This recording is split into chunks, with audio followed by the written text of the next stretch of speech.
The Tao of Self-Confidence, episode 493. Welcome to the Tao of Self-Confidence, where I share stories of amazing women who have discovered their inner journey to self-confidence.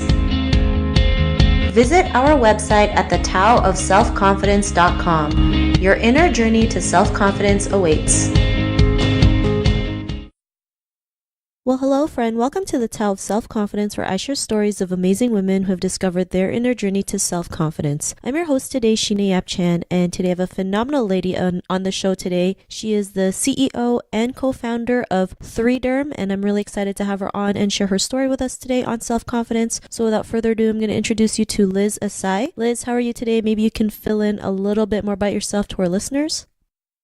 Hi, glad to be here. Yeah, sure. So I have a background in biomedical engineering. I went to undergrad at Yale University back in 2009. And when I was at school, I was working on a number of different medical device projects outside of class with a couple friends who also happened to be engineers. And we were kind of tinkering around with different stuff in the lab, eventually got a small bit of funding to start pursuing one specific device for kind of our main side project. And it ended up being a 3D tissue probe that was really meant for surgical use. And in trying to discover different ways to make that an easier tool to actually build, we ended up kind of discovering something completely different, where we started working on a 3D imaging project to try to image the skin surface. And that project ended up winning us a number of awards our sophomore year. And then we ended up deciding to take it and become an actual company. So we incorporated a startup called 3Derm to try to keep developing the medical devices and eventually get it to market. So that was back in 2012. And over the last 6 years, we have built it into a company. We have a team of 20 and are now selling the device to all kinds of hospitals and health insurance companies across the US. Thanks for sharing that. And, that's amazing. Something that you started in school is now something that you put into fruition, right? And you guys are out there doing it. So congrats to that. And Liz, what's your cultural background? So I am half Japanese, half Irish. Thanks for sharing that. And what would be your favorite self-confidence quote?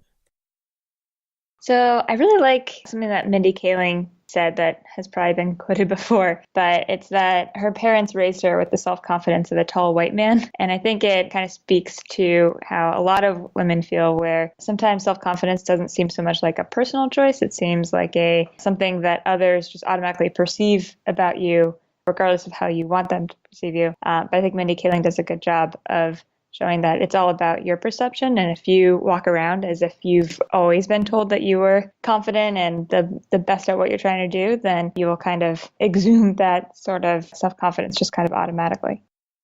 Thanks for sharing that quote. And in your own words, how would you define self-confidence?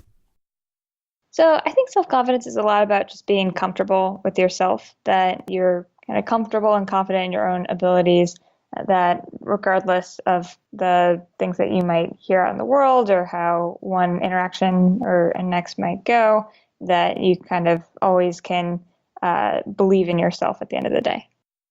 Thanks for sharing that great definition. And I also believe it's, like you mentioned, being able to be comfortable with yourself first and, what you're capable of. So thanks for sharing that. And, what was your life like before your discovery of self-confidence?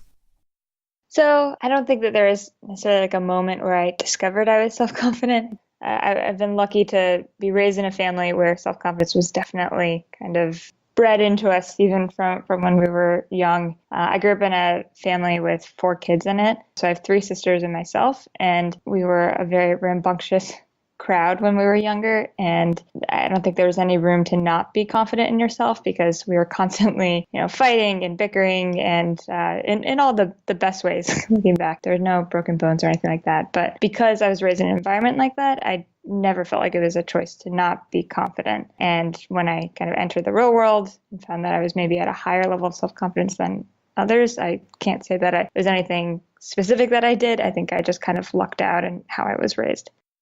Thanks for sharing that. And Liz, was there a moment in your life when you realized, you always had that ability to go out there and do the things that you want, especially creating 3Derm? Was there an aha moment to go out there and just pursue it?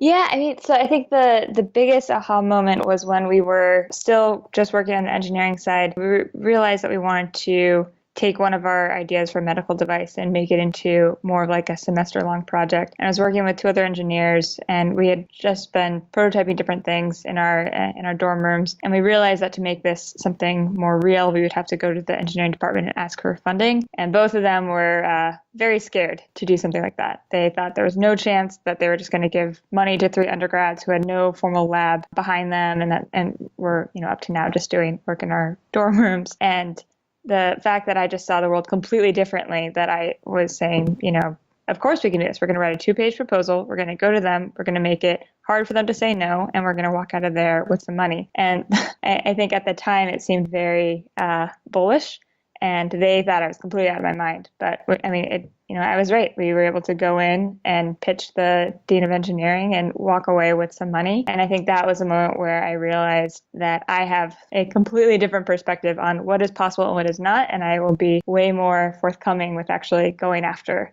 what I'm trying to execute on.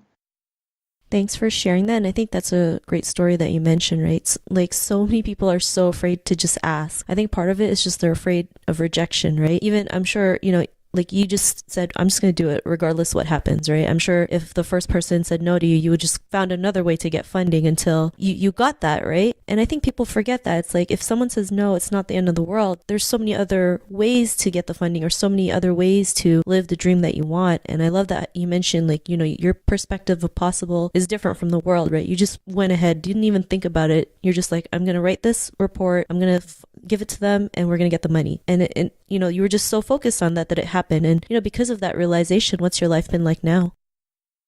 I mean, I'd say remarkably similar to my life before, but I think a lot of that is just as we've moved on to bigger and bigger stages, every moment is kind of like that, just on a different scale. So, before we were asking for $2,000 from a department that probably gives out thousands and thousands of dollars to projects like these every year. Now, after that, it's more of asking investors to invest millions of dollars in an idea, or asking a customer to, invest in a company that might be smaller than some of the larger competitors out there. So I'd say life now is basically going through that moment over and over again, with stakes rising higher and higher. Thanks for sharing that. And, it's great that, it's just getting better. It's just getting higher. And, to the woman who's listening to your episode, she may be in her own journey of self-confidence. What would be that one tip you would give to her? So I think best advice I could give is to just focus on what what you like about yourself, and keep that as kind of like the truth. And then when you go out into the real world, really focus on what you want, and a really tangible, concrete goal that you can say, this is what I want to make happen. And know that, in the things that you like about yourself, you have the skills that you need to get there. And don't let anyone tell you that you don't. Thanks for sharing that great tip. And Liz, if our listeners wanted to get to know a little bit more about you and what you do, or check out 3Derm, is there any links or social media profiles we can connect with? Yeah, sure. So our website is 3derm.com, and you can follow us on Twitter at 3derm.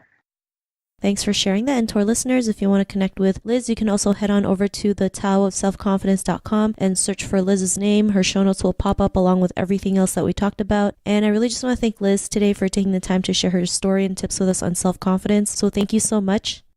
Yep. Thank you for having me. Not a problem. It was really great having you on the show. And to our listeners, be on the lookout for another new episode of another amazing woman's journey to self-confidence. And we'll talk to you soon. Bye for now. Thank you for tuning in to another amazing episode of the Tao of Self-Confidence. Get your free audiobook by visiting our website at thetaoofselfconfidence.com. Your inner journey to self-confidence awaits.